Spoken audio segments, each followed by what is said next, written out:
Waktu umur 12 tahun, kan beliau dari umur 8 tahun sampai menikah kan tinggal sama Abu Talib. Dan Nabi SAW punya akhlak yang baik sekali, mulia sekali. Sampai Abu Talib itu sendiri malu dengan Nabi SAW di umur 8 tahun. Anaknya Abu Talib banyak. Kalau istrinya Abu Talib lagi siapin makan, anak-anaknya pada berebut. Nabi SAW duduk di pojok rumah. Enggak sama sekali. Enggak berebut. Nanti kalau selesai makan ada sisanya beliau makan. Sallallahu alaihi wasallam. Punya akhlak yang mulia dari masih kecil. Sampai Abu Talib bilang sama istrinya, khusus untuk Muhammad sisipkan makanan. Karena dia tidak ikut berebut sama mereka. Gitu kan. Baik, di umur 12 tahun, pernah satu waktu Abu Talib ini mau ke negeri Syam, urusan dagang. Pertama kalinya Nabi SAW, biasanya Nabi ini selalu pemalu, nggak banyak minta dan nuntut ke pamannya. Khusus pada saat itu Nabi SAW bergantung di bajunya Abu Talib, nggak mau lepasin. Pokoknya dia mau ikut. Abu Talib heran, nggak pernah Nabi SAW berperilaku begini. Musyawarah sama istrinya, nggak pernah Muhammad begini. Kenapa seperti ini? Pasti ada sesuatu gitu. Maka setelah musyawarah, kayaknya dibawa aja deh. Dibawalah ke negeri Syam. Pergilah Nabi SAW bersama dengan Abu Talib dan kafilahnya.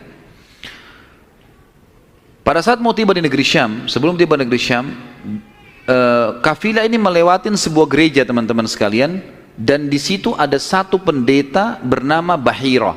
Dan ini riwayat Bukhari Muslim menceritakan masalah itu ya. Dan sampai sekarang di negeri Syam masih ada puing-puingnya gerejanya Bahira ini.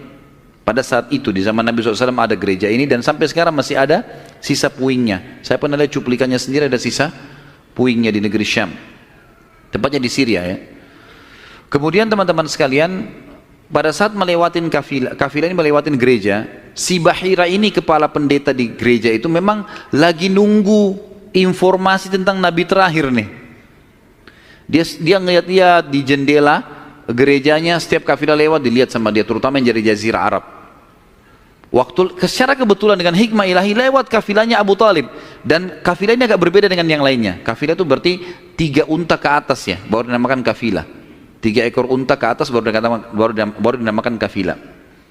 Setiap waktu lewat kafilah Abu Talib ini ada awan yang menaunginya. Beda dengan kafilah lain, padahal lagi terik matahari.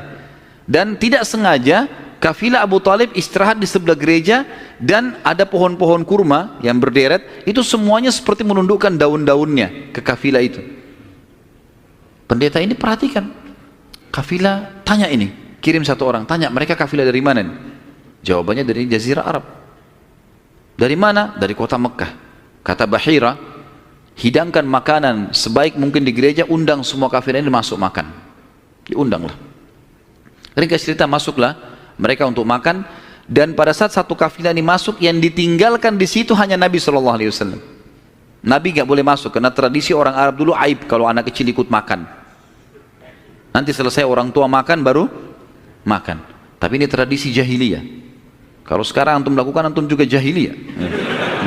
Makan, kasih anak-anak makan. Kenapa harus disendirikan? Mungkin dia lapar, kesian. Gitu kan? Baiklah. Waktu lagi makan, Bahira ini memperhatikan satu persatu orang-orang Quraisy ini, wajahnya. Karena mereka tahu cirinya Nabi terakhir. Alisnya, wajahnya, mukanya, kulitnya, jalur nasabnya, semua jelas.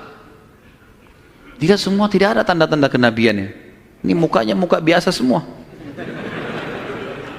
Maka si Bahira tanya, apakah masih ada dari kafilah kalian yang tidak ikut makan? Kata mereka, ada satu anak kecil di depan, kami suruh jaga barang kami. Kata Bahira, boleh saya ketemu? Oh silahkan. Mereka lagi asyik makan. Bahira keluar menemui Nabi SAW. Nabi lagi duduk di bawah pohon. Lalu Bahira memanggil dia, mengatakan, hai anak kecil, ikutlah dengan saya. Kafilahnya disuruh jaga oleh beberapa pegawainya Bahira ini. Masuk di satu ruangan di gereja, kemudian Nabi SAW berdiri lalu kata, jadi orang Mekah begini teman-teman, di Mekah itu ada patung namanya Lat dan Uzza. Lat dan Uzza ini 2 patung yang luar biasa dikultuskan di Mekah. Hebat patung ini menurut mereka. Jadi kalau bersumpah atas nama Lat dan Uzza sudah tidak mungkin berbohong. Kalau bohong kualat nih. Maka pendeta ini tahu Bahira, dia bilang, hai anak kecil, saya akan bertanya kepadamu atas nama Lat dan Uzza. Ini semua anak kecil sampai orang tua di Mekah tahu nama ini, dan mereka ketakutan kalau dengar nama ini. Apa jawaban Nabi SAW waktu itu? Umur 12 tahun, masih kecil. Kalau kita sekarang masih SD gitu kan. Maka beliau mengatakan, jangan engkau sebutkan dua nama berhala itu karena aku membencinya. Aku tidak suka dengan patung itu. Penasaran Bahir. Diperhatikan wajahnya, alisnya, matanya Nabi SAW. Perlu teman-teman tahu ya, ciri fisik Nabi SAW itu luar biasa. Tersebutkan secara rinci di Taurat dan Injil. Allah mengatakan dalam Al-Quran, A'udzubillahi minasyaitonirrajim, ya'rifunahu kama ya'rifuna abna'ahum. Orang-orang ahli kitab, terutama Yahudi dan Nasrani ini, maksudnya orang Yahudi dan Nasrani, betul-betul mengetahui Muhammad SAW sebagaimana mereka mengenal anak-anaknya. Karena terinci. Disebutkan dalam hadis, alis Nabi SAW seperti busur panah yang lebar, berwarna hitam dan tebal. Bola mata beliau SAW besar, kelopaknya dan dipenuhi dengan bulu mata yang lebat. Bola matanya putihnya putih bersih, hitamnya hitam pekat. Hidungnya yang mancung, bibir, dahi dan pipi yang setara dengan wajah, tidak oval dan juga tidak bulat, gitu kan. Kulitnya sangat putih sampai Nabi SAW pipinya kemerah-merahan. Jadi sangat tampan, luar biasa. Sampai ahli hadis mengatakan, kalau Yusuf alaihissalam diberikan sepertiga gagahan dunia, maka Nabi SAW memberikan seluruh kegagahan dunia. Tidak pernah ada orang melihat Nabi SAW tidak suka. Manusia terbaik, pilihan, paling sempurna nasabnya, paling sempurna ilmunya, fisiknya, segala-galanya. Bahira memperhatikan Nabi SAW, ini semua ciri yang disebutkan dalam Injil ada. Dia masih bimbang, dia ingin buktikan satu hal. Apa itu? Dalam Taurat dan Injil juga disebutkan Nabi, setiap Nabi itu punya tanda kenabian. Apa tanda kenabian teman-teman sekalian? Sebuah daging yang menggumpal di pundak sebelah kanan, dan daging itu berwarna merah kehitam-hitaman dan dimiliki dengan atau memiliki bulu yang lebat. Maka Bahira berkata, hai anak kecil, apa kau izinkan saya untuk melihat punggungmu? Dia mengatakan, iya silakan. Dibukalah oleh Nabi SAW. Begitu dia lihat tanda itu, lalu Bahira menciumnya dan mengatakan, kaulah orangnya. Tapi garis bawah satu hal ya, tanda ini tanda kenabian. Sudah selesai dengan Nabi Muhammad SAW. Jadi kalau di punggung antum ada dusta semua itu. Tidak ada hubungannya sama Nabi. Loh ya, karena banyak orang yang ngaku-ngaku Nabi nih. Kata Nabi SAW, akan datang 50 dajjal, pendusta, setelah aku meninggal, mengaku semuanya Nabi. Mereka semua pendusta, aku penutup para Nabi dan Rasul, gitu kan. Karena ada orang mengaku gitu.